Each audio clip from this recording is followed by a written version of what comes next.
келесіздер ме балалар? Отыра қойыңдар. Бүгінгі сабағымызды бастамас бұрын ынтымақтастық атмосферасын құрып алайық. Бір-бірімізге жүрекпен бүгінгі сабаққа жақсы тілек айтамыз. Ал қай топ бастайды? Бірінші, екінші топ әлі бастайды. Жақсы сабағын беске. Бүгінгі сабаққа белсенді қатысты. Ерке жақын сабаққа бесін.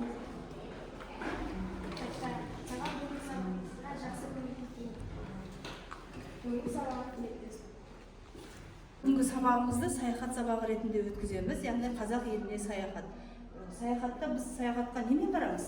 Ұшақпен барамыз. Әр ұшақтың өзінің тапсырмасы болады. Енді бірінші тапсырмамыз, ұшақтың бірінші тапсырмасы өткен сабақты қайталау. Яғни мен сіздерге мынандай сұрақтар беремін, сол сұрақтар бойынша өткен сабақты қорытындылап қайталаймыз. Бірінші сұрақ, спортшы қандай болуы керек? Еркежан. Спортшы тәртіпті, шыдамды, төзімді, еңбекқор. Жақсы, тағы да қосамын. Келді. Мен футбол, волейбол, баскетбол, бейсбол және гандбол қолмен ойнайтын доппен ойнайтын, немесе жүзу спорты, немесе ұлттық спорт түрлері деп бөліп алуға болады. Жақсы. Спорт туралы қандай мақал-мәтелді білесіңдер? Айша. Денсаулық зор бара. Жақсы, тамаша. Тағы да, Али. Шынықсаң шымыр боласың. Арай. Еркежан. Спорт денсаулық кепілі. Дені саудың жаны сау. Дені саудың жаны сау. Халықаралық спорт күнін 2013 жылы Біріккен Ұлттар ұйымы 6 сәуірде белгілеген. Жақсы, тамаша. Енді балалар әр жауаптарыңа мен сендерге мынандай сиқырлы таяқшаларды беріп отырамын. Арай, бір сұраққа жауап беремін. Енді бүгінгі біздің сабағымызға кіріспе ретінде мен сендерге миғаш әдісі арқылы бір сұрақ қояйын. Жеті ата деген не? Жеті атаны қалай түсінеміз? Ал Еркежан айтамыз. Жеті ата деген қазақ халқының ата тегін білу дәстүрі. Жақсы, тамаша. Жеті ата. Бұл қазақ халқының дәстүрлі салт санасында адамның ата жағына. Балалар не түсіндік? Кәні жоғарыдан төмен қарай, төменден жоғары қарай жеті атаны атап берейікші кәнекей. Ал Нұргелді. бала, әке, ата, үлкен ата, Түп ата, тек ата. жақсы. Енді керісінше. Әке, бала, бала. Бірінші топ. Қали. Немере, шөбере, Бірінші баладан бастаймыз. Бала, немере, шөбере, шөпшек. немене. Жақсы. Туажат. Немеден кейін туажат. Немере деген кім балалар? Немере деген кім? Баласы. Баласының баласы немере болады. Сендер аталарың мен апаларыңа кім боласыңдар? Немере боласыңдар. Немеренің баласы кім? Немеренің баласы кім? Абай, шөберенің баласы кім? Шөпшек. Жақсы, тамаша. Енді балалар кітапты ашамыз, кітаптағы мәтінді оқимыз. Жеті ата ел дамудың бастауы. Кім оқиды? Арай. Әке маған ата тегімізді үйретуші еді. Кімнің баласысың деп сұрайтын ол Момыштың оғымын. Момыш кімнің баласы? Момыш ең басшы. Мәтінді кім айтып отыр балалар? Кім айтады? Бауыржан Момышұлы. Бауыржан Момышұлы. Бауыржан Момышұлы кім балалар? Бауыржан Момышұлы қазақтың даңқты батыры және жазушысы. Бауыржан Момышұлының балалар «Ұшқан ұя» деген оқулық кітабы бар. Осы «Ұшқан ұя» кітабынан үзінді сендердің мәтіндерінде. Осы жерде Бауыржан Момышұлы кішкентай бала кезінен бастап, кейінгі қарт кезіне дейінгі өмірбаяны осы «Ұшқан ұяда» жазылған. Сұрақ мынандай балалар, сендерге тапсырма мынандай. Бірінші тапсырма, әр тапсырманы орындаған сайын сендер екі дескриптор беріліп отырады. Бірінші тапсырмада екі дескриптор. Бірінші сұрақ, бас кейіпкерге жеті атасын кім үйретті? Арай. Бас кейіпкерге Бауыржан Момышұлының Әкесі үйретті. Жақсы, тамаша. Қонақтар неге баланың жеті атасын сұрайды?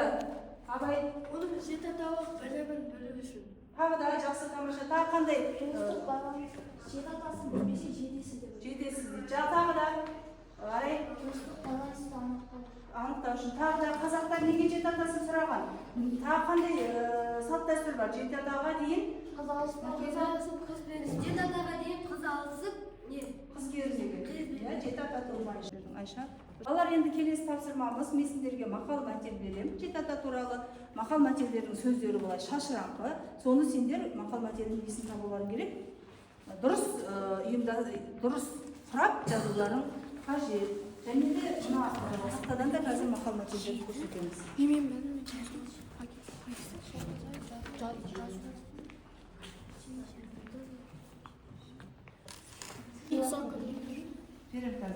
Бірінші мақал мәтел бірінші топ Айша оқи ғой. Сол несін Мақал мәтелді оқимыз, иә?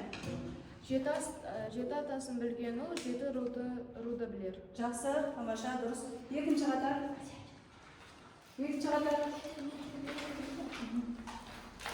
атасын білген ер, жұрттың қамын жер. Жақсы, дұрыс. Абай, кім арай? Жеті атасын білмеген ол жеті жұрттың қамын жер. Жеті атасын білмеген құлағы мен жағын жер. Жеті атасын білмеген ол құлағы мен жағын жер. Келесі артық болмас білгенім деген айдарда Зейнеп Ахметованың мақаласы бар. Жеті ата туралы жоғарыдан төмен, төменнен жоғары қарай айтылған. Осы мәтіннің ішінен балалар сөздікті, қандай сөздік түсініксіз үш сөзді табамыз, сол үш сөздің мағынасын айтамыз. Бірінші, кім айтып береді? Жоғарыдан төмен қарай. Бала, әке, ата, арғата, баба, түп ата, тек ата. Бала, немере, ары қарай. шөбере, жіпшек, немере, Туажат. Туажат деген кім? Туажат. Бір атадан тараған жетінші ұрпақты не дейміз? Туажат деп айтамыз. Жақсы. Аманат деген не екен балалар? Аманат дейді. Айша. Біреуге уақытша сақтауға, я екінші біреуге тапсыруға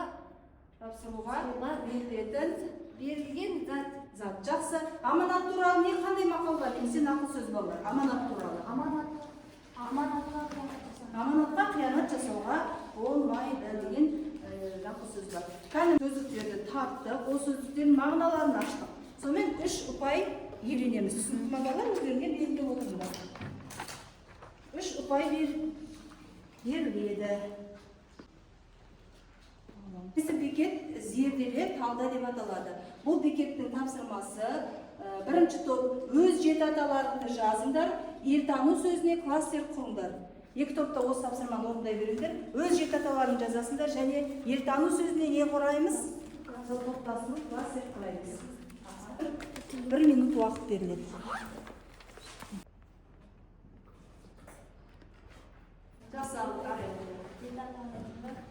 Боранбай, Сүттібай, Жайшыбек, Ибраим, Исағұл,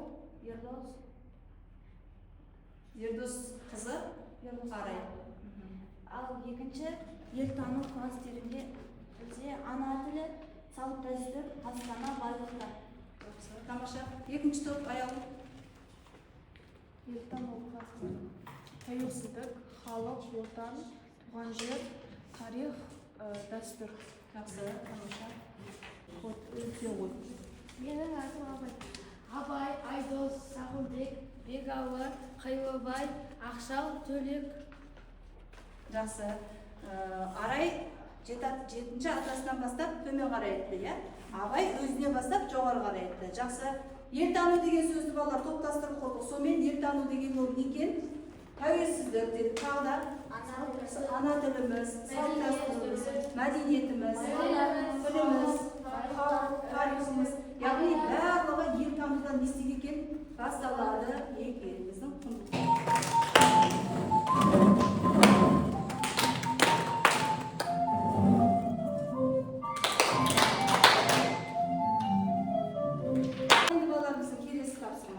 Біздің негізгі мақсатымыз балалар мәтіннің бір бөлігін оқып, оны ары қарай қалай болады, болжау болады, не балалар? Қазір сендерге мәтіннің бір бөлігін оқимын, содан кейін ары қарай сендер не істейсіңдер? Қалай болады деп ойлайсыңдар? Болжаймыз, жарай ма? Дайынсыз ба балалар? Бұған екі ұпай, екі дескриптор бересіңдер, екі ұпай береді. Өз ұрпағына жеті атасын үйрету, атадан балаға жалғасып келе жатқан қазақтың тәрбиелік дәстүрі екен. Енді осы қағиданың терең тамырына көз жіберіп көрейік. Енді осы қағиданың дейді терең тамырына көз жіберіп көрейік. Мәтін аяқталды ма балалар? Аяқталды ма мәтін? Аяқталған жоқ. Енді ары қарай не істейміз? Болжаймыз. Ойларыңызды жалғастырсыңдар болды. Кім айтады? бір-біріне көмектесу керек. Олар бір-біріне туысқан болып келеді. Олар бір-біріне бір нәрсе жетпей қалса, соны аямай беріп, бір-біріне аямай көмектесіп, бір-бірін қолдау қажет. Қиындықта біріне-бірі демеуші болу керек, иә? Қамқоршы болу керек. Үшінші, бір артадан тараған туыстар мен жас ұрпақтар бірін-бірі жақсы таниды. Ағалы інілі, апалы сіңлілі дегендей сыйластық бауырмалдық тәсілдерімен жасалған. Жақсы. Бағанағы айтылған біздің пікірімізбен сәйкес келе ме екен балалар? Келе ме екен? Мәтіннің болжамы. Олай болса, мәтіннің атауын талқыладық па? Бір ұпай. Мәтін бөліктері арқылы мәселені болжадық па? Бір ұпай. Өз болжамдарымен салыстырыңдар ма? Өз ойларымен мәтінде сәйкес келе ме екен балалар? 3 ұпай, яғни беріледі. 3 ұпай беріледі. Мына жақтан кім олар? Келесі тапсырмамыз бүгінгі сабақты қорытайық. Бүгін сабақта жеті ата ел танудың белгісі деген тақырыпты өттік. Енді жеті атаны балалар рет-ретімен істейміз, орналастырамыз. Кәні бірінші топтан кім шығады? Қарай.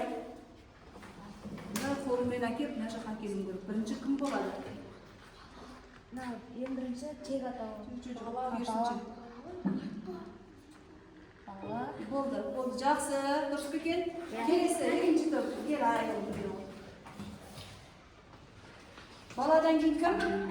Сөйлейміз. Әке, жақсы, тамаша, Амин әкелі ғой.